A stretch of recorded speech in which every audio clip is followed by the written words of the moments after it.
हाँ तो मेरे प्यारे बच्चों, आप सब कैसे हैं। आज हम केमिस्ट्री को आगे बढ़ाते हुए बच्चों एक नए टॉपिक जिसका नाम है डिस्प्लेसमेंट रिएक्शन। आज हम डिस्प्लेसमेंट रिएक्शन के बारे में सीखेंगे बच्चों। डिस्प्लेसमेंट रिएक्शन क्या होती है, बड़ी इंपॉर्टेंट है एक बच्चों, और अक्सर एग्जाम में इस पे एक क्वेश्चन जरूर आता है बच्चों। डिस्प्लेसमेंट रिएक्शन का समझने से पहले बच्चों आपको रिएक्टिविटी सीरीज ऑफ मेटल समझनी पड़ेगी। देखो मेटल्स होते हैं बच्चों, और मेटल की जो रिएक्टिविटी होती है वो सबकी अलग अलग होती है बच्चों। सबसे पहले मेरा काम है आपको रिएक्टिविटी सीरीज याद करानी बच्चों। देखो रिएक्टिविटी सीरीज में कौन कौन से मेटल होते हैं, के, Na, Ca, Mg, Al, Zn, Fe, Pb और Sn, और Sn के बाद होता है बच्चों हाइड्रोजन। ठीक है, उसके बाद आता है Cu, Hg, Ag और Au। सबसे आखिरी में प्लेटिनम आता है बच्चों। तो ये मेटल हैं बच्चों, इनको एक पर्टिकुलर ऑर्डर में लगाया गया है बच्चों। इसमें पहले तो इसे याद करना जरूरी है, हर जगह ये काम में आती है, तो सबसे पहले आप इसे याद कर लो। मैंने इसके लिए एक तरीका सोचा है आपको बताने के लिए। इसे कैसे याद करेंगे, का, ना, चाचा, मांगे, आलू। उसके बाद हम याद करेंगे जिप, ZIP, जिप। जिप होती है ना, जिप। ऐसे अपने आप याद कर लो, हाइड्रोजन होगी बच्चों।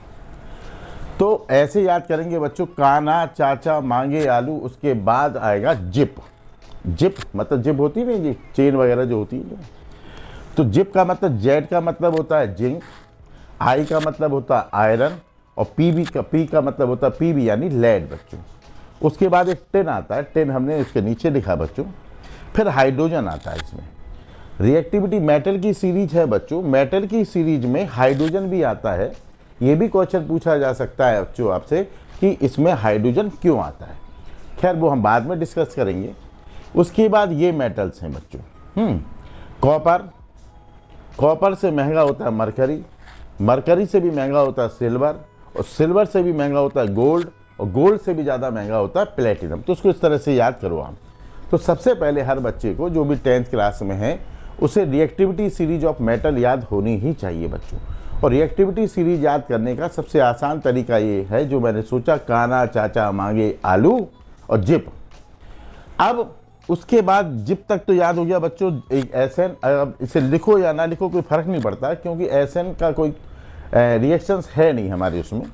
हाइड्रोजन, उसके बाद हाइड्रोजन के नीचे कौन कौन से मेटल होते हैं, तो वो याद करने का क्या तरीका है कि कॉपर, कॉपर से महंगा मरकरी, मरकरी से महंगा सिल्वर, सिल्वर से महंगा गोल्ड, गोल्ड से महंगा प्लेटिनम।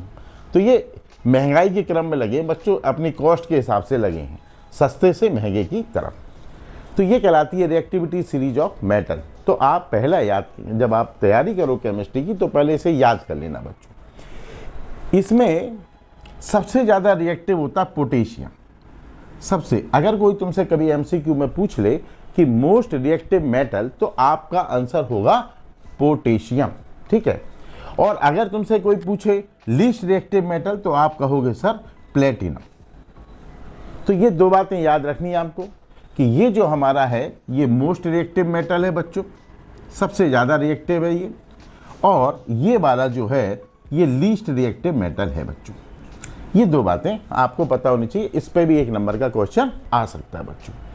अब है क्या, अगर कोई तुमसे पूछे कि रिएक्टिविटी सीरीज ऑफ मेटल किसे कहते हैं, तो इसमें हमने मेटलों को जो लगाया है वो डिक्रीजिंग ऑर्डर में लगाया, यानी ये ज़्यादा रिएक्टिव है और ये उससे कम रिएक्टिव है। यानी अगर हम इन दोनों की बात करें बच्चों, तो ये मोर रिएक्टिव है और ये वाला लेस रिएक्टिव है बच्चों। अगर हम इन दोनों की बात करें बच्चों, तो ये मोर रिएक्टिव हो जाएगा, ये लेस रिएक्टिव हो जाएगा बच्चों। अगर हम इन दोनों की बात करें तो ये मोर रिएक्टिव है और ये लेस रिएक्टिव है। कहने का मतलब ये है कि नीचे वाला जो मेटल जो नीचे है पोजीशन में वो लेस रिएक्टिव होता है और जो ऊपर होता है वो मोर रिएक्टिव होता है बच्चों। ये बात हमें ध्यान रखनी। तो क्या है रिएक्टिविटी सीरीज ऑफ मेटल किसे कहते हैं बच्चों? तो आप कह सकते हो कि arrangement of the metals in the decreasing order of the reactivity, यानी हमने मेटल्स को लगाया है डिक्रीजिंग ऑर्डर में, यानी इनकी रिएक्टिविटी जब हम नीचे की तरफ जा रहे हैं तो इनकी रिएक्टिविटी डिक्रीज हो रही है बच्चों, तो उन्हें हम कहते हैं रिएक्टिविटी सीरीज ऑफ मेटल्स। तो अगर ये कभी आ जाए define reactivity series of metal, तो आप क्या लिखोगे बच्चों? तो देखो क्या होता है, रिएक्टिविटी सीरीज क्या होती है बच्चों? Arrangement of metals in decreasing order of their reactivity is called reactivity series of metal. ये इसकी डेफिनेशन हो गई बच्चों। अगर हिंदी में हम कहें तो मेटल्स को हमने इस हिसाब से लगाया कि जो उनकी रिएक्टिविटी है वो डिक्रीजिंग ऑर्डर में है, यानी ऊपर वाला मेटल ज़्यादा रिएक्टिव होता है और नीचे वाला मेटल लेस रिएक्टिव होता है। अगर मैं तुमसे पूछूं कि Ca और Mg बताओ इसमें कौन, तो Ca देखो ऊपर है और Mg नीचे है, तो Ca मोर रिएक्टिव हो गया बच्चों और Mg लेस रिएक्टिव हो गया बच्चों। इसी तरह से अगर हम तुमसे पूछें कि Cu और Hg, तो Cu देखो ऊपर है और Hg नीचे है, तो ये मोर रिएक्टिव हो गया बच्चों और ये लेस रिएक्टिव हो गया। यानी आपको ये पहचानना है कि जो मेटल ऊपर होगा वो मोर रिएक्टिव होगा और जो मेटल नीचे होगा वो लेस रिएक्टिव मेटल होगा बच्चों। इसलिए इस रिएक्टिविटी सीरीज को जब याद होना चाहिए, क्योंकि डिस्प्लेसमेंट रिएक्शन हम तभी सॉल्व कर पाएंगे, डिस्प्लेसमेंट रिएक्शन हम तभी समझ पाएंगे जब हमें रिएक्टिविटी सीरीज याद हो बच्चों। तो रिएक्टिविटी सीरीज को याद करने का तरीका मैंने आपको बताया, खाना चाचा मांगे आलू और जिप, ये दो वर्ड याद रखो बच्चों आप, इससे तुम्हें रिएक्टिविटी सीरीज याद करने में बहुत मदद मिलेगी बच्चों। अब रिएक्टिविटी सीरीज के हिसाब से क्या इसमें ये पूछा जाएगा आपसे कि इसमें हाइड्रोजन क्यों आता है बच्चों, जबकि ये तो नॉन मेटल है, ये सब मेटल है बच्चों और इसमें ये नॉन मेटल है। तो तुमसे ये क्वेश्चन ये भी आ सकता है कि रिएक्टिविटी सीरीज में हाइड्रोजन को हम क्यों प्लेस करते हैं बच्चों। तो मैं एक बात बता दूं, इसके लिए आपको ये पता होना चाहिए जितने भी मेटल होते हैं बच्चों ये इलेक्ट्रॉन लूज करते हैं और इलेक्ट्रॉन लूज करके ये कैटायन बनाते हैं, यानी पॉजिटिव आयन बनाते हैं बच्चों, ठीक है ना, यानी ये इलेक्ट्रो पॉजिटिव होते हैं। फिर से समझ लो आप कि जितने भी मेटल होते हैं उनकी क्या टेंडेंसी होती है, वो इलेक्ट्रॉन लूज करते हैं बच्चों और इलेक्ट्रॉन लूज करके क्या बनाते हैं, कैटायन यानी पॉजिटिव आयन बनाते हैं। तो इसलिए हम कह सकते हैं कि metals are electro positive in nature. इसी तरह से बच्चों ये हाइड्रोजन है, इसके आउटर मोस्ट सेल में एक इलेक्ट्रॉन होता है, ये भी इलेक्ट्रॉन लूज करके पॉजिटिव आयन बनाता है, ये भी इलेक्ट्रो पॉजिटिव होता है बच्चों, इसलिए हम इसको रिएक्टिविटी सीरीज में रखते हैं बच्चों। देखो बच्चों पोटेशियम है, 9th में आपने पढ़ा होगा पोटेशियम की जो इलेक्ट्रॉनिक कॉन्फ़िगरेशन होता है। देखो आपने पढ़ा था ना कि ये न्यूक्लियस होता है, ये पहली ऑर्बिट होती है, ये दूसरी ऑर्बिट होती है, ये तीसरी ऑर्बिट होती है, ये चौथी ऑर्बिट होती है बच्चों। इस तरह से ऑर्बिट्स होती हैं, पहली ऑर्बिट में 2 इलेक्ट्रॉन, दूसरी में 8, इस तरह से इलेक्ट्रॉन्स होते हैं बच्चों। ये इनको कहते हैं इलेक्ट्रॉनिक कॉन्फ़िगरेशन। तो जो पोटेशियम है उसकी आउटर मोस्ट सेल में एक इलेक्ट्रॉन है, ये एक इलेक्ट्रॉन लूज कर देगा बच्चों ताकि ये नोबल गैस में बदल जाए, ऐसे ये चाहता है इसमें 8 इलेक्ट्रॉन हो जाए। तो ये पॉजिटिव इलेक्ट्रॉन लूज करेगा तो इस पर पॉजिटिव चार्ज आएगा। इसी तरह से तुम सोडियम को देखो बच्चों, सोडियम का इलेक्ट्रॉनिक कॉन्फ़िगरेशन 281 होता है, इसके आउटर मोस्ट सेल में एक इलेक्ट्रॉन है, ये एक इलेक्ट्रॉन लूज करेगा तो ये क्या बनाएगा, ये पॉजिटिव आयन बनाएगा, यानी 28 हो गया इसका इलेक्ट्रॉनिक कॉन्फ़िगरेशन। तो जितने भी मेटल्स होते हैं वो सब इलेक्ट्रॉन लूज करके पॉजिटिव आयन बनाते हैं, यानी जो मेटल्स होते हैं वो इलेक्ट्रो पॉजिटिव होते हैं। अब इलेक्ट्रो पॉजिटिव यानी बच्चों ये जो पॉजिटिव आयन बनाए, जो कैटायन बनाए बच्चों। अब ये तुमसे पूछा जाता है कि हाइड्रोजन को क्यों रखा जाता है रिएक्टिविटी सीरीज में, तो आपका आंसर होगा कि मेटल्स इलेक्ट्रो पॉजिटिव होते हैं, उसी तरह से हाइड्रोजन भी इलेक्ट्रो पॉजिटिव होता है, इसलिए हम इसको रिएक्टिविटी सीरीज में रखते हैं। या दूसरी तरीका ये भी है इसमें कि मेटल्स इलेक्ट्रॉन लूज करके पॉजिटिव आयन बनाते हैं, उसी तरह से हाइड्रोजन भी इलेक्ट्रॉन लूज करके पॉजिटिव आयन बनाता है, इसलिए बच्चों ये मेटल की सीरीज में आता है बच्चों, ठीक है ना। अब ये क्वेश्चन बहुत इंपॉर्टेंट है, मैंने देखा कि कई बार ये एग्जाम में आया है, तो ये याद रखना बच्चों कि क्यों हाइड्रोजन को रिएक्टिविटी सीरीज में डाला गया है बच्चों। देखो ये क्वेश्चन आएगा बच्चों, Y hydrogen is placed in reactivity series of metal. Hydrogen को रिएक्टिविटी सीरीज में क्यों डाला, ये हाइड्रोजन जो है सीरीज में क्यों आ रहा है, पूछ लिया जाए आपसे। तो इसका आंसर क्या होता है बच्चों कि मेटल लूज इलेक्ट्रॉन, अभी मैंने बताया आपको ना, मेटल इलेक्ट्रॉन लूज करते हैं और पॉजिटिव आयन बनाते हैं। उसी तरीके से बच्चों हाइड्रोजन भी पॉजिटिव आयन बनाता है बाय लूजिंग इलेक्ट्रॉन। सेम, मतलब जो मेटल का कैरेक्टर है वही तो हाइड्रोजन का कैरेक्टर, दोनों का सेम हो गया ना, इसलिए इसको रिएक्टिविटी सीरीज में रखा जाता है, मेटल के साथ में रखा जाता है बच्चों। मुझे लगता है कि ये आपको समझ में आ गया होगा बच्चों। अब हम बात करेंगे डिस्प्लेसमेंट रिएक्शन की। किसकी बात करेंगे, डिस्प्लेसमेंट रिएक्शन की बात करते हैं बच्चों। देखो बच्चों, डिस्प्लेसमेंट रिएक्शन समझने से पहले तुम यहां पर देखो गौर से, ये CuSO4 और ब्रैकेट में लिखा है बच्चों एक्वस। CuSO4 एक सॉल्ट है, जैसे नमक होता है उसी तरीके से CuSO4 एक सॉल्ट है। और यहाँ पर एक्वस क्यों लिखा है, क्योंकि CuSO4 को हमने पानी में डिजॉल्व कर रखा है बच्चों। याद रखना बच्चों, अगर ये CuSO4 और Zn अगर ये दोनों सॉलिड स्टेट में होंगे तो ये रिएक्शन नहीं होती बच्चों। तो ये ध्यान रखना है कि CuSO4 एक सॉल्ट है और उस सॉल्ट को हमने जब पानी में घोल दिया तो वो एक्वस लिखा जाता है। यानी एक्वस का मतलब क्यों लिखा जाता है एक्वस, जिससे पता चले कि ये पानी में घुला हुआ है बच्चों। ऐसी Zn के पीछे सॉलिड, यानी ये सॉलिड है, इसे पानी में नहीं घोला। जिंक की पैलेट्स आती हैं बच्चों, उन्हें हमने डायरेक्ट इसमें डाल देते हैं बच्चों। अब ये सॉल्ट है बच्चों, सॉल्ट मतलब एक फैमिली हो गई, परिवार हो गया बच्चों। अब इस सॉल्ट में कौन कौन है, इस हर सॉल्ट में तुम्हें एक मेटल मिलेगा। क्या मिलेगा बच्चों, एक मेटल। तो देखो यहां पर Cu है बच्चों, ये मेटल है, ठीक, और ये है Zn, ये भी मेटल है। देखो बच्चों, जितने भी सॉल्ट होंगे, ये भी सॉल्ट है, ये भी सॉल्ट है, ये तो दोनों सेम ही हो गए। जितने भी सॉल्ट होते हैं उनमें एक मेटल जरूर होगा बच्चों।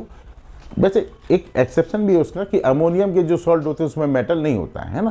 तो यहाँ पर जो अभी याद रखना, सॉल्ट में मेटल होगा बच्चों। अब यहाँ पर भी मेटल है और यहाँ पर भी, ये पूरी फैमिली है बच्चों, फैमिली। अब इन दोनों मेटल को अगर हम कंपेयर करें अपनी रिएक्टिविटी सीरीज से, तो हम देखते हैं बच्चों Cu यहाँ पर आ रहा है और Zn यहाँ पर आ रहा है बच्चों। इसका मतलब ये मोर रिएक्टिव है। Zn कैसा है बच्चों, बताओ, मोर रिएक्टिव है बच्चों। और Cu जो है ये लेस रिएक्टिव है।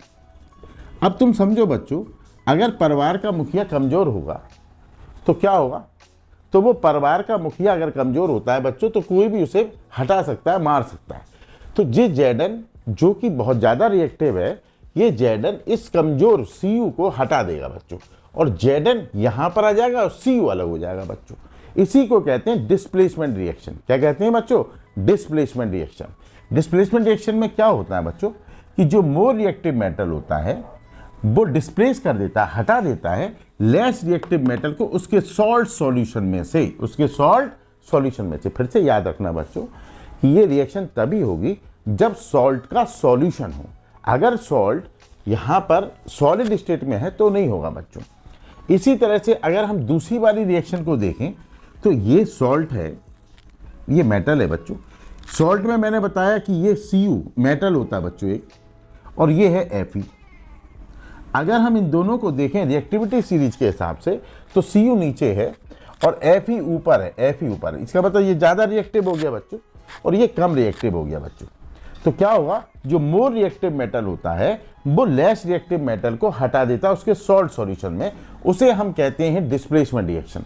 अब यहाँ पर क्या स्थिति बनेगी बच्चों, यहाँ पर ये बनेगी बच्चों कि ये Cu कमजोर था, ये हट गया, Zn आया, तो यहाँ पर बन गया ZnSO4, ये एक्वसी लिखेंगे हम बच्चों, और प्लस Cu सॉलिड, ये Cu अलग हो गया बच्चों। यानी किसे कहते हैं डिस्प्लेसमेंट रिएक्शन, कि मोर रिएक्टिव मेटल डिस्प्लेस कर देता है लेस रिएक्टिव मेटल को उसके सॉल्ट सॉल्यूशन में से। इसका मतलब ये है कि डिस्प्लेसमेंट रिएक्शन तब होगी जब सॉल्ट में पाया जाने वाला मेटल अगर वीक है, कमजोर है, लेस रिएक्टिव है बच्चों। ये ध्यान रखना, सॉल्ट के मेटल को देखो, सॉल्ट का अगर मेटल कमजोर है, वीक है या लेस रिएक्टिव है तो फिर वो बच्चों डिस्प्लेसमेंट रिएक्शन होगी बच्चों। इसमें अगर हम देखें कि Fe किसको हटा देगा, Cu को, ये तो यहाँ पर बनेगा ये Cu की जगह, ये Cu हट जाएगा तो इसकी जगह पर Fe आ जाएगा, तो ये बनेगा FeSO4, ब्रैकेट में लिखना एक्वस प्लस, अब Cu तो हट गया ना, तो ये Cu अलग हो गया बच्चों, और Cu सॉलिड स्टेट में होगा बच्चों। इसे हम कहते हैं डिस्प्लेसमेंट रिएक्शन। तो अगर कोई आपसे पूछे कि डिस्प्लेसमेंट रिएक्शन क्या होती है, तो आप इसका आंसर दोगे ए chemical reaction in which more reactive metal displace the less reactive metal from its salt solution, जो उसमें से सॉल्ट सॉल्यूशन में से उसको अलग कर दे। दूसरी बात ये ध्यान रखने की है कि ये डिस्प्लेसमेंट रिएक्शन तभी होगी जब सॉल्ट में पाया जाने वाला मेटल लेस रिएक्टिव होगा। ये बात आपको चेक करनी है बच्चों। तो डेफिनेशन क्या होगी इसकी, ये मैं दिखाता हूं आपको। देखो बच्चों क्या डेफिनेशन हुई, तो ए chemical reaction in which more reactive metal displace the less reactive metal from its salt solution. तो याद रखना जब आप इसकी डेफिनेशन लिखोगे तो बच्चों ये वाली लाइन लिखना बहुत ही इंपॉर्टेंट होती है बच्चों, ठीक है ना, ये ध्यान रखना है आपको। अब मैं एक और रिएक्शन तुम्हें समझाता हूँ बच्चों। अब ये वाली जो रिएक्शन है, ज़्यादातर बच्चे क्या काम करते हैं, चूँकि वो कॉन्सेप्ट पे ज़्यादा गहराई में नहीं जाते, अगर इस तरह की रिएक्शन आ जाती है तो वो बच्चा लिख देगा यहाँ पर Fe, ये डिस्प्लेसमेंट कर देगा उसका, तो ये लिखेगा CuSO4 plus Fe, aqueous plus Fe। देखो किसी भी रिएक्शन को लिखने से पहले उसके बारे में आप कॉन्सेप्ट पे ध्यान दो। ये गलत है बच्चों रिएक्शन, क्यों, देखो मैंने अभी बताया था कि ये रिएक्शन पॉसिबल नहीं है, ये रिएक्शन पॉसिबल नहीं है। कब होती है डिस्प्लेसमेंट रिएक्शन, डिस्प्लेसमेंट रिएक्शन तब होती है जब सॉल्ट में पाया जाने वाला मेटल कमजोर होता। अब यहाँ पे ये सॉल्ट है, ये मेटल है, अब इस सॉल्ट में कौन सा मेटल है, Fe है बच्चों, और यहाँ पर Cu है। आप इन दोनों को कंपेयर करो, रिएक्टिविटी सीरीज आपको याद होनी चाहिए, काना चाचा मांगे आलू वाली इस मेथड से ना। तो Fe, ये है Fe और ये है Cu, ठीक है। अब Fe मोर रिएक्टिव है, चूंकि ऊपर है ना, तो मोर रिएक्टिव हो गया बच्चों, तो ये हो गया मोर रिएक्टिव और ये हो गया बच्चों लेस रिएक्टिव, सही है नहीं। और मैंने अभी बताया था तुम्हारे को कि डिस्प्लेसमेंट रिएक्शन कब होती है, डिस्प्लेसमेंट रिएक्शन तब होती है जब सॉल्ट में पाया जाने वाला मेटल जब लेस रिएक्टिव होता है, जब फैमिली का मुखिया कमजोर होता है बच्चों। ये याद रखना, परिवार का मुखिया अगर कमजोर है तो वो परिवार स्टेबल नहीं हो सकता बच्चों। तो यहाँ पर हमें ध्यान रखना है कि ये वाले रेट इसका सॉल्ट है और सॉल्ट में पाए जाने वाला मेटल मोर रिएक्टिव है बच्चों, और ये लेस रिएक्टिव है, लेस मोर को नहीं हटा सकता बच्चों। तो यहाँ पर ये लिखेंगे नॉट पॉसिबल, नॉट पॉसिबल, ये रिएक्शन पॉसिबल नहीं है बच्चों। अब तुमसे एग्जाम में पूछा जा सकता है कि ये पॉसिबल क्यों नहीं है बच्चों, तो तुम इसका आंसर क्या बताओगे, because more reactive metal, sorry less reactive metal can not displace the more reactive metal from its salt solution. उसका रिवर्स लिखना है बच्चों, अक्सर ऐसा आपको उल्टा करके भी पूछा जा सकता है। तो इसका ये नॉट पॉसिबल क्यों है, नॉट पॉसिबल क्योंकि बच्चों लेस रिएक्टिव मेटल, ये बच्चों क्योंकि लेस वाला मोर को नहीं हटा सकता, लेस वाला मोर को नहीं हटा सकता। अब तुम्हें ये ध्यान रखना है बच्चों, कभी भी इस तरह की रिएक्शन आए तो सबसे पहले आपको सॉल्ट देखना है, फिर सॉल्ट के मेटल को देखना है, और वो मेटल अगर वीक है, वो मेटल अगर लेस रिएक्टिव है, तो फिर बच्चों डिस्प्लेसमेंट रिएक्शन होगी, अदरवाइज नहीं होगी, ठीक है ना। अब इसी में मैंने पूछा गया कि क्यों नहीं होगी, क्योंकि मोर वाला लेस को हटाता है, लेस वाला मोर को नहीं हटाता बच्चों। तो मुझे लगता है कि आपको डिस्प्लेसमेंट समझ में आ गई होगी बच्चों। अब हम अगली बात पर चलते हैं जिसका नाम है डबल डिस्प्लेसमेंट। देखो बच्चों, डबल डिस्प्लेसमेंट रिएक्शन की हम बात कर रहे हैं। डबल डिस्प्लेसमेंट रिएक्शन में दो बातें आपको बिल्कुल याद कर लेनी है। पहली बात कि डबल डिस्प्लेसमेंट रिएक्शन तब होती है जब दोनों सॉल्ट, ये वाला सॉल्ट, ये दो सॉल्ट होते हैं ना इसमें, तो दोनों सॉल्ट एक्वस स्टेट में हैं, यानी ये वाला सॉल्ट को भी हमने पानी में घोल रखा है और इस वाले सॉल्ट को भी हमने पानी में घोल रखा है बच्चों। याद रखना बच्चों ये बात, कई बार आपको रिएक्शन दे रखी होगी और उसमें कन्फ्यूजन पैदा हो सकता है। अभी मैं थोड़ी देर में बताता हूँ आपको कि कहाँ पे गलती हो सकती है आपसे। तो ये ध्यान रखना है कि डबल डिस्प्लेसमेंट रिएक्शन तभी होगी जब दोनों सॉल्ट एक्वस स्टेट में होंगे, ये बात ठीक है। दूसरी बात, डबल डिस्प्लेसमेंट रिएक्शन में exchange, there are exchange of radicals, radicals बदल जाते हैं बच्चों। क्या बदल जाते हैं, रेडिकल्स बदल जाते हैं। अब आप तुम समझो कि ये क्या ड्रामा है, ये क्या होता है बच्चों। तो इसको पहले ऐसे समझाता हूं मैं तुम्हें कि ये ए बी एक सॉल्ट है और सी डी। अब तुम यहां पर देखो बहुत ध्यान से, हर सॉल्ट के दो पार्ट होते हैं बच्चों, समझ गए बात, दो पार्ट, एक कैटायन होता है और एक एनायन होता है।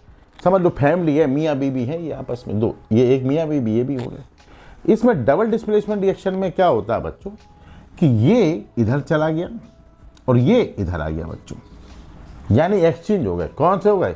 ये वाला बेचारा जो था रेडिकल का, ये वाला पार्ट ये इसमें समा गया और ये वाला पार्ट इसमें समा गया बच्चों। तो इसका मतलब बी के संग में अब कौन आ गया? सी। तो ये बनेगा हमारा सी बी और प्लस ए चला गया तो ए डी।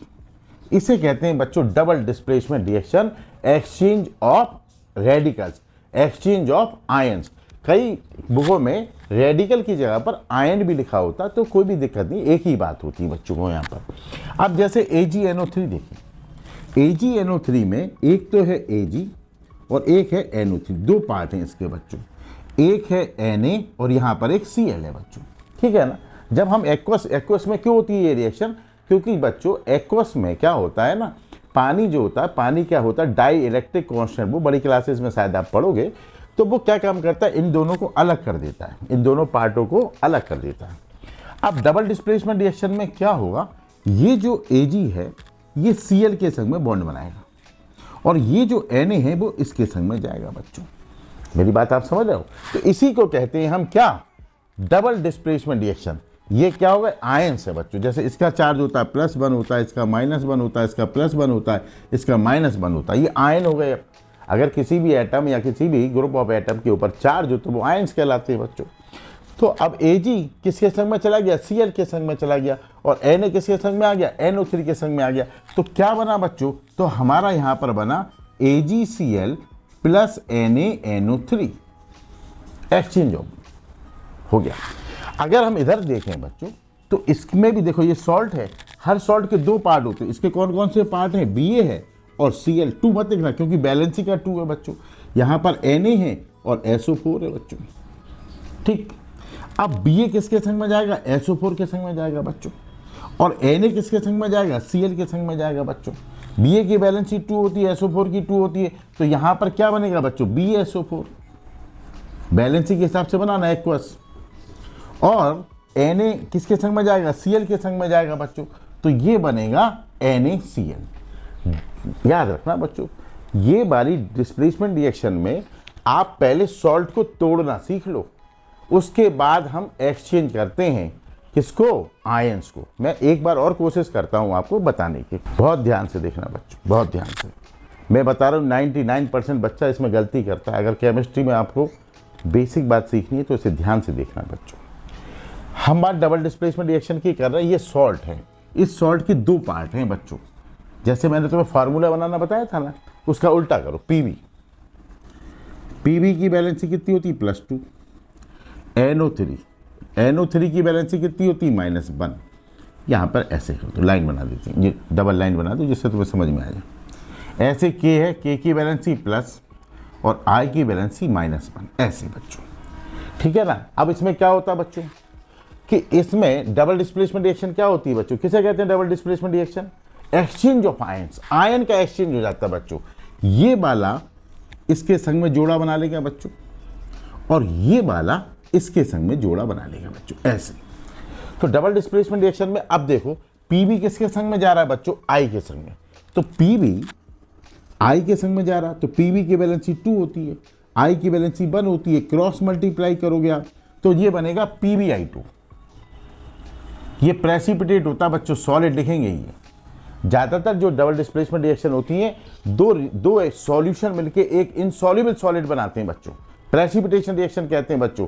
किसे कहते हैं प्रेसिपिटेशन रिएक्शन, जब दो सॉल्यूशन मिलके एक इनसॉल्युबल सॉलिड बनाए तब उसे हम प्रेसिपिटेशन रिएक्शन कहते हैं बच्चों, अगर कभी पूछ लिया जाए। अब आप देखो ये किसके संग में आएगा बच्चों बताओ, तो K जाएगा NO3 के साथ में, तो K की बैलेंसी 1, NO3 की बैलेंसी 1, क्रॉस मल्टीप्लाई करो तो KNO3 बनेगा प्लस ये NO3, ये एक्वस होगा बच्चों।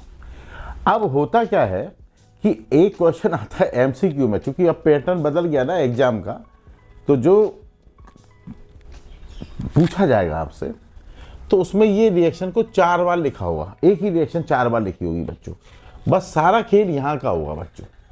तो तुम्हें ये पहचाननी है कि हमें ये दोनों एक्वस होने चाहिए बच्चों। यानी डबल डिस्प्लेसमेंट रिएक्शन कब होती है? जब एक्वस सॉल्यूशन, जब दोनों सॉल्ट एक्वस स्टेट में होंगे और ये सॉलिड बनता है, ये प्रेसिपिटेट कराता है बच्चों, और ये हमारा एक्वस होगा। तो ये ध्यान रखना इसमें। अब इसी में एक बात और आती है बच्चों कि कभी कभी तुमसे पूछ लेते हैं कि what are the precipitation reaction. Precipitation reaction किसे कहते हैं बच्चों? तो ये ध्यान रखना, प्रेसिपिटेशन रिएक्शन, यही प्रेसिपिटेशन रिएक्शन है बच्चों, एक chemical reaction in which two solution, ये दोनों सॉल्यूशन है बच्चों। एक्वस स्टेट का मतलब मैंने सॉल्यूशन में बदल दिया है। A chemical reaction in which two solution react together and forms insoluble solid, उसे हम प्रेसिपिटेशन रिएक्शन कहते हैं। फिर से मैं बता रहा हूं बच्चों, ध्यान रखना, एक chemical reaction in which two solution react together, दो सॉल्यूशन आपस में रिएक्ट कर रहे हैं बच्चों और एक इनसॉल्युबल सॉलिड बना रहे हैं, उसे हम प्रेसिपिटेशन रिएक्शन कहते हैं बच्चों। यानी डबल डिस्प्लेसमेंट रिएक्शन ज़्यादातर जो होती है वो प्रेसिपिटेशन रिएक्शन होती है। और एक बात और बता दूं आपको कि बच्चों ये जब रिएक्शन है इन्हें याद ना करने के बाद इनको सॉल्ट को आप ब्रेक करना सीखो। जैसे फार्मूला बनाना सिखाया था मैंने क्रिस क्रॉस मेथड से, उसी तरह से इसे ब्रेक करना सीखो बच्चों, तब होगा। 2 स्टेप में सीखना है इसको।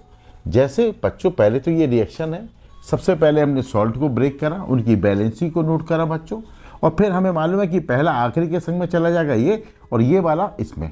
तो अगर हम यहाँ पे डालें 1, ये 2, ये 3, ये 4, तो आप देखो 1 और 4, 1 किसके साथ में जुड़ जाता है? 4 के साथ में जुड़ जाता है। और 3 किसके साथ में जुड़ जाता है बच्चों? 2 के साथ में जुड़ जाता है बच्चों। ये हमें करना होता है बच्चों बाय बैलेंसी का क्रॉस करके। इसे डबल डिस्प्लेसमेंट कहते हैं। एक और डबल डिस्प्लेसमेंट तुम्हें समझाने की कोशिश कर रहा हूँ, बहुत ध्यान से सुनना। देखो ध्यान से बच्चों, ये रिएक्शन है, इसे कैसे तैयार करना है वो मैं तुम्हें बताता हूँ। ये सॉल्ट है, किससे बना है बच्चों? Ba और Cl से बना है। Ba की बैलेंसी यहाँ पर 2 है, Cl की बैलेंसी 1 है बच्चों। इसको तोड़ो, Cu और SO4 से बना है बच्चों ये, इसकी बैलेंसी भी 2 है, इसकी भी बैलेंसी 2 है बच्चों। अब तुम्हें ये ध्यान रखना कि पहला वाला इसके साथ में जाएगा और ये वाला इसके साथ में जाएगा। यानी Ba किसके साथ में जाएगा बच्चों? SO4 के साथ में। इसकी बैलेंसी भी 2, इसकी भी 2 है, दोनों कैंसिल करोगे तो बनेगा BaSO4 बनेगा बच्चों। ठीक है, BaSO4 बना है बच्चों। अब ये एक्वस होता है बच्चों, नहीं सॉरी, ये प्रेसिपिटेट होता है। अब Cu किसके संग में जाएगा? Cl के संग में। तो Cu Cl के संग में जाएगा, इसकी बैलेंसी 2, इसकी बैलेंसी 1, क्रॉस मल्टीप्लाई करेंगे तो ये बनेगा CuCl2। ये एक्वस हो गया, ये सॉलिड हो गया बच्चों। तो हमने इस रिएक्शन को डायरेक्ट ना लिख के बच्चों, हमने इसके ऊपर थोड़ा सा मेहनत करी, हमने इसके समझे कि इसमें 2 पार्ट कौन कौन से हैं, उनकी बैलेंसी क्या है, इसके 2 पार्ट कौन कौन से हैं, उसकी बैलेंसी क्या है बच्चों। उसके बाद हमने ये बनाया जिससे तुम्हारी कभी गलती नहीं होगी। तो डबल डिस्प्लेसमेंट रिएक्शन मुझे लगता है आपको समझ में आई होगी। डबल डिस्प्लेसमेंट रिएक्शन ऐसी रिएक्शन जिसमें प्रेसिपिटेट बनता है, इसे प्रेसिपिटेशन रिएक्शन भी कहते हैं बच्चों, ये भी आप याद रखना। अब हम अगली बात आते हैं, जो हम बताते हैं तुम्हें ऑक्सीडेशन रेडॉक्स रिएक्शन के बारे में बताते हैं बच्चों। देखो बच्चों, ऑक्सीडेशन रिडक्शन रिएक्शन सीखना है आपको, तो पहले इतना वर्ड आप याद कर लो पहले, उसके बाद आपको ऑक्सीडेशन रिडक्शन रिएक्शन फिर बिल्कुल आसान लगेगी। बिल्कुल आप चाहो तो इसे नोट कर लो, चाहे इसका स्क्रीनशॉट ले लो, कैसे भी आप इसे नोट कर लो। आप ये अगर आपने अपने पास नोट कर लिया, दिमाग में फीड हो गया, तो आपको कभी oxidation reduction reaction 10th level पर कोई गलती नहीं होगी बच्चों। ऑक्सीडेशन क्या होता है बच्चों? Addition of oxygen, oxygen add हो रही है, उसे कहते हैं ऑक्सीडेशन। रिमूवल ऑफ हाइड्रोजन या हाइड्रोजन रिमूव हो रही है, उसे हम कहते हैं ऑक्सीडेशन। इसका उल्टा होता है रिडक्शन। तो जैसे यहाँ पे लिखा एडिशन ऑफ ऑक्सीजन, तो रिमूवल ऑफ ऑक्सीजन तो उसे कहते हैं रिडक्शन, और एडिशन ऑफ हाइड्रोजन उसे कहते हैं हम रिडक्शन। तो ये ध्यान रखना, ये बात आपको याद हो जानी चाहिए। अब देखो यहाँ पर मैंने 2 वर्ड लिखे, लियो और गिर। तुम्हें मालूम है लियो माने शेर होता है बच्चों, है ना, ऐसे शायद होता होगा ना, सिंह को कहते हैं, और गिर, गिर फॉरेस्ट में ही तो शेर होते हैं बच्चों, तुमने पता ना, हिंदुस्तान में गिर फॉरेस्ट है, गुजरात में, वहीं पर लियो पाए जाते हैं बच्चों। तो ये दो वर्ड याद कर लो, लियो और गिर। अब लियो क्या है? लियो का मतलब होता है loss of electron is oxidation. अगर इलेक्ट्रॉन लूज हो रहे हैं तो ऑक्सीडेशन होता है बच्चों। गिर का मतलब होता है gain of electron is reduction. अगर इलेक्ट्रॉन गेन कर रहा है कोई तो रिडक्शन हो रहा है। अब इसको कैसे समझोगे बच्चों? अगर मान लीजिए बच्चों ये नंबर लिखे -3 -2 -1, ये 1 2 3, इस तरह से इधर की तरफ जा रहा होगा नंबर। जैसे लिखा है बच्चों Fe +2 और यहाँ पर लिखा है Fe +3, ठीक है। अब बताओ क्या हो रहा है? तो 2 से 3 की तरफ बढ़ गए है ना, ये 2 है और ये 3, तो इसका मतलब ये ऑक्सीडेशन हो गया। क्या हो गया बच्चों? ऑक्सीडेशन हो गया। अगर लिखा है Cl और यहाँ पर लिखा है Cl-, ठीक है, तो ये 0 होगा, कुछ नहीं माना तो 0 होगा। 0 से -1 तो 0 से -1, तो ये रिडक्शन हो गया बच्चों, ठीक है ना। तो ये ध्यान रखना बच्चों, ये वाली बातें आपको। तो ये +2 से +3 हो रहा है, +2 से +3 हो रहा है, तो ये ऑक्सीडेशन हो गया बच्चों, ऑक्सीडेशन हो गया। और ये 0 से -1 हो रहा है, 0 से -1 की तरफ जा रहे हैं हम, इधर की तरफ ना, लेफ्ट की तरफ, तो ये रिडक्शन हो रहा है बच्चों। तो इतनी बात हमें याद होनी चाहिए ऑक्सीडेशन रिडक्शन में। हाँ, तो देखो ध्यान से बच्चों कि अब ये एक बच्चे ने हमसे पूछा सर ये +2 से +3 हो रहा है। अरे इलेक्ट्रॉन प्लस कब आता है जब बच्चों? जब इलेक्ट्रॉन लूज होते हैं, है ना। ये प्लस चार्ज कब आता है? जब इलेक्ट्रॉन लूज होते हैं। इलेक्ट्रॉन पे कैसा चार्ज होता है? नेगेटिव। और नेगेटिविटी अगर कम होगी तो पॉजिटिविटी बढ़ेगी, नहीं बढ़ेगी बच्चों, है ना। ऐसे ही बच्चों निगेटिविटी बढ़ रही है बच्चों, तो इसका मतलब रिडक्शन हो गया बच्चों। पॉजिटिविटी बढ़ती है तो इसका मतलब ऑक्सीडेशन हो गया। तो इन्हें समझने के लिए आपको ये 4 बातें याद कर लो, A1 2 3 4, ये जो 4-5 बातें हैं बस याद कर लो। ऑक्सीडेशन किसे कहते हैं? एडिशन ऑफ ऑक्सीजन और रिमूवल ऑफ हाइड्रोजन। रिडक्शन किसे कहते हैं? रिमूवल ऑफ ऑक्सीजन और एडिशन ऑफ हाइड्रोजन। इतनी बात समझ में आई आपको? नहीं आई? और आपको मालूम है हिंदुस्तान में गिर फॉरेस्ट है, गिर फॉरेस्ट में लियो रहते हैं बच्चों। तो लियो और गिर याद रखना बच्चों, और ये बड़ा इंपॉर्टेंट पार्ट है, जो छोटा सा पार्ट है, बहुत ही इंपॉर्टेंट है। अब मैं तुम्हें जरा एक्सप्लेन करके समझाता हूँ बच्चों कि कैसे एक्सप्लेन होता है, ठीक है ना। कैसे तुम पहचानोगे ऑक्सीडेशन रिडक्शन को, कैसे? तो उसकी दिए अब कुछ एग्जाम्पल लेते हैं बच्चों। देखिए आप, देखो बच्चों इस एग्जाम्पल को देखो आप। अब हमें ये बताना ऑक्सीडेशन किसका हो रहा है, रिडक्शन। देखो CuO किस में बदल रहा है बच्चों? Cu में। तुम देखो, अच्छा इसको ऐसे लिख देते हैं बच्चों, आप गौर से देखो, ये CuO है, ये बदल रहा है Cu में, देखो आप, है ना।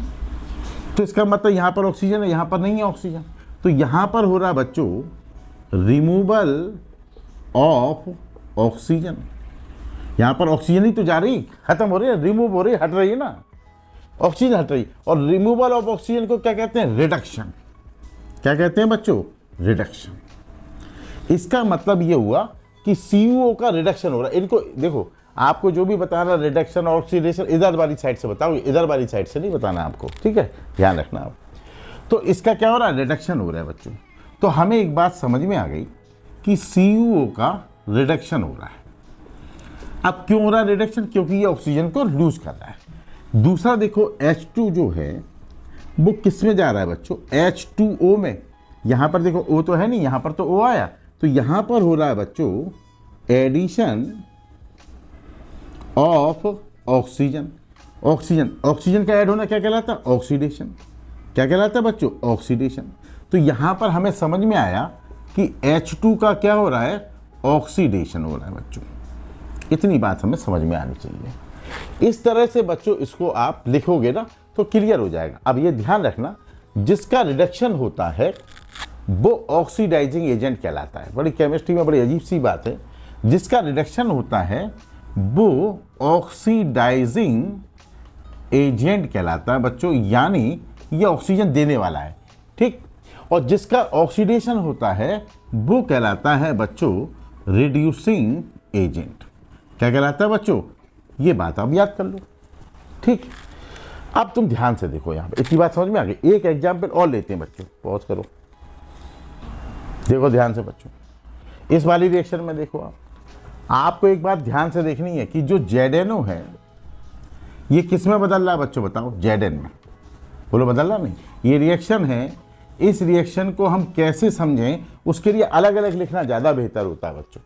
इसमें क्या हो रहा है बच्चों, इसमें हो रहा है रिमूवल ऑफ ऑक्सीजन, है ना, और रिमूवल ऑफ ऑक्सीजन को हम कहते हैं रिडक्शन।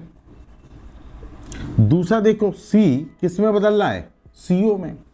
तो यहां पर क्या हो रहा है बच्चों बताओ, एडिशन ऑफ ऑक्सीजन, इसे कहते हैं ऑक्सीडेशन। तो ये बात समझ में आ गई कि इसमें कि जो ZnO है उसका हो रहा है रिडक्शन, और जो C है उसका हो रहा है ऑक्सीडेशन। ये समझ में आया हमारे को। और ये अभी अभी मैंने तुम्हें बताया था, जिसका रिडक्शन होता है वो कहलाता है बच्चों ऑक्सीडाइजिंग एजेंट। क्या कहलाता है बच्चों, ऑक्सीडेशन। और जिसका ऑक्सीडेशन होता है वो कहलाता है रिड्यूसिंग एजेंट। क्या कहलाता है बच्चों, वो रिड्यूसिंग एजेंट कहलाता है। अगर एक और एग्जाम्पल ले लें हम, तो वो थोड़ा सा अलग एग्जाम्पल लेते हैं बच्चों। देखो बच्चों, मोस्ट इंपॉर्टेंट रिएक्शन है ये। अब इसे कैसे स्टडी करेंगे बच्चों, देखो रिएक्शन को थोड़ा सा तोड़ो। आप देखो MnO2 किस में बदला बच्चों बताओ, MnO2 किस में बदल रहा, देखो ध्यान से, किस में बदल रहा है बताओ, MnO2 MnCl2 में बदल रहा है, बदल गया भाई। तो यहाँ पर ऑक्सीजन है, यहाँ पर तो नहीं है ना ऑक्सीजन, तो यहाँ पर हम क्या लिख सकते हैं बच्चों बताओ, रिमूवल ऑफ ऑक्सीजन। गौर से देखो बच्चों, गौर से, ये दो ही तो है, यहाँ पे दो कंपाउंड ही तो है बच्चों। MnO2 देखो किस में बदल रहा है, आप देखो गौर से देखो, MnO2 बदल रहा है MnCl2 में, और HCl बदल रहा है Cl2 में। यहां पर क्या हो रहा है देखो, O है, इसमें O नहीं है, यानी हम कह सकते हैं बच्चों removal of oxygen, removal of oxygen. Removal of oxygen को क्या कहते हैं बच्चों, ऑक्सीजन हट रही है, रिडक्शन। HCl में देखो यहाँ पे हाइड्रोजन है, यहाँ पे नहीं है, यानी यहाँ पर हो रहा रिमूवल ऑफ हाइड्रोजन, और हाइड्रोजन हट रहा है, हाइड्रोजन हटने को कहते हैं ऑक्सीडेशन। समझ में आया आपको, नहीं आया? तो इससे हमें समझ में आ गया बच्चों कि ये जो MnO2 है और HCl है, MnO2 का तो हो रहा है रिडक्शन और HCl का हो रहा है ऑक्सीडेशन। जिसका रिडक्शन होता है वो ऑक्सीडाइजिंग एजेंट होता है, क्योंकि वो ऑक्सीजन दे रहा है, ऑक्सीडाइजिंग एजेंट। और जिसका ऑक्सीडेशन होता है वो होता है रिड्यूसिंग एजेंट। इतनी बात आप याद रखो बच्चों, समझ रहे बात को। और जो भी है वो इन दोनों में से, जो आपका आंसर है ना, इन दोनों में से होगा, इससे कोई मतलब नहीं होता। इससे पूछा जाता है, तुमसे पूछा जाएगा वो कि जो नीचे एक रिएक्शन दे रखी होगी, इसमें पूछा जाएगा किसका ऑक्सीडेशन हो रहा है, कौन रिड्यूसिंग एजेंट है, कौन ऑक्सीडाइजिंग एजेंट है, ये सब आपसे पूछा जाएगा बच्चों। तो आप ये ध्यान रखना बच्चों, आपका जो आंसर है वो इस वाले पार्ट से होगा, रिएक्टेंट साइड से, प्रोडक्ट साइड से नहीं होता बच्चों। तो ये आपको मुझे लगता है कुछ समझ में आया होगा। एक हाइड्रोजन वाला और समझाता हूँ, बड़ा ही इंपॉर्टेंट है बच्चों, ये भी बहुत इंपॉर्टेंट रिएक्शन है बच्चों, ये वाली बहुत ही इंपॉर्टेंट। याद रखना बच्चों, मैंने 4 रिएक्शन बताई हैं, 4 में से एक ही आई है एग्जाम में, और इसे तुम समझ लो ध्यान से। इस वाली रिएक्शन को देखो बच्चों, SO2 है, किस में बदल गया देखो ध्यान से, सल्फर में। क्या चीज़ हट गई यहाँ से, oxygen, removal of oxygen, removal of oxygen, इसका मतलब रिडक्शन, ठीक है, यानी इसका रिडक्शन हो रहा है बच्चों। H2S है, H2S किस में बदल गया, जरा ध्यान से देखो बच्चों, H2O में। बात समझ में आई आपको बात, H2S मान लो H2O में बदल गया, तो यहाँ पे ऑक्सीजन नहीं है, यहाँ पर है, तो यहाँ पर हम लिखेंगे बच्चों addition of oxygen. Addition of oxygen को कहते हैं ऑक्सीडेशन, ठीक है। तो ये बात हमें समझ में आ गई। अब ध्यान से देखो यहाँ पर SO2 का क्या हो रहा है बच्चों बताओ, रिडक्शन, यानी ये ऑक्सीडाइजिंग एजेंट है। और H2S हैं दोनों गैस, इसका हो रहा है ऑक्सीडेशन, यानी ये रिड्यूसिंग एजेंट है। ये रिएक्शन बहुत ही इंपॉर्टेंट मैंने इसलिए बताई आपको क्योंकि ये दोनों गैस हैं, ये भी गैस है और ये भी गैस है। कभी कभी पूछा जा सकता है तुमसे कि एक ऐसी गैस का नाम बताओ जो ऑक्सीडाइजिंग एजेंट हो, तो SO2 आंसर लिख देना बच्चों। अगर तुमसे पूछा जाए कोई ऐसी गैस का नाम बताओ जो रिड्यूसिंग एजेंट है, तो आप H2S लिखना है उसमें। ये 4 रिएक्शन मैंने आपको बताई हैं बच्चों, चारों रिएक्शन ढंग से तुम करना, 4 या 5 जो भी रिएक्शंस हैं बच्चों। ऑक्सीडेशन रिडक्शन में इनके अलावा और कुछ नहीं पूछा जाता, इन्हीं रिएक्शंस में से ही आता है बच्चों आपका। आज की वीडियो में बच्चों इतना ही मैं बताऊंगा आपको। आज मैंने आपको displacement reaction, double displacement reaction, reactivity series of metals और ये रिडॉक्स रिएक्शन। हाँ, इन्हें रिडॉक्स रिएक्शन क्यों कहते हैं? क्योंकि ऐसी रिएक्शन में देखो रिडक्शन भी हो रहा, ऑक्सीडेशन भी हो रहा। तो अगर हम रिडॉक्स लगाएं, रिडॉक्स इस शब्द को देखो आप, इसके 2 पार्ट होते हैं, एक होता रेड और एक होता ऑक्स, 2 से मिलके बना बच्चों। रेड का मतलब होता रिडक्शन और ऑक्स का मतलब होता ऑक्सीडेशन। तो ऐसी केमिकल रिएक्शन जिसमें रिडक्शन और ऑक्सीडेशन दोनों हो, उन्हें हम रिडॉक्स रिएक्शन कहते हैं। क्या समझ में आ गई बात आप? फिर से रिडॉक्स को आप संधि विच्छेद करो, 2 पार्ट हो गए, दोनों पार्टों में एक रेड बना, एक ऑक्स, रिडक्शन और ऑक्सीडेशन। तो इन्हें हम कहते हैं क्या? Redox reaction. तो समझ में आ गया होगा बच्चों आपको। मतलब ऐसी केमिकल रिएक्शन जिसमें रिडक्शन ऑक्सीडेशन दोनों एक साथ हो रहा है, उन्हें रिडॉक्स रिएक्शन कहते हैं। आज की वीडियो में बस इतना ही बच्चों। अगले वीडियो में एक टॉपिक, हमारा आखिरी टॉपिक बचा इसी चैप्टर का, जिसमें रेंसिडिटी और कोरोजन के बारे में हम लोग पढ़ेंगे बच्चों। उसके बाद अगर कोई चीज़ रह जाती है, कोई चीज़ ऐसी जो इस चैप्टर में आपको समझ में नहीं आई हो, आप हमें ना कमेंट में ज़रूर बताना बच्चों। हम उसके ऊपर भी एक वीडियो बनाएंगे। हो सकता है बच्चों कि मैं दिमाग से स्किप हो गई हो मेरे कोई बात, तो आप हमें कमेंट में बताना कि सर मुझे ये वाला टॉपिक हम शायद दोबारा समझा दीजिए, या इस वाले टॉपिक को आप बता दीजिए ये स्किप हो गया, तो हम उस पर भी वीडियो आपको बना देंगे, ठीक है ना।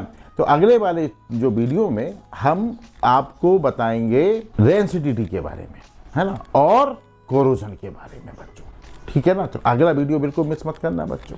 वीडियो रेगुलर जा रहे हैं बच्चों आपके पास में, ठीक है ना। और अगर आपको चैनल पसंद आया तो लाइक, सब्सक्राइब, शेयर जो भी होता है वो कर देना आप। अगर आपकी इच्छा हो तो ज़रूर करना बच्चों, है ना। तब तक के लिए बाय।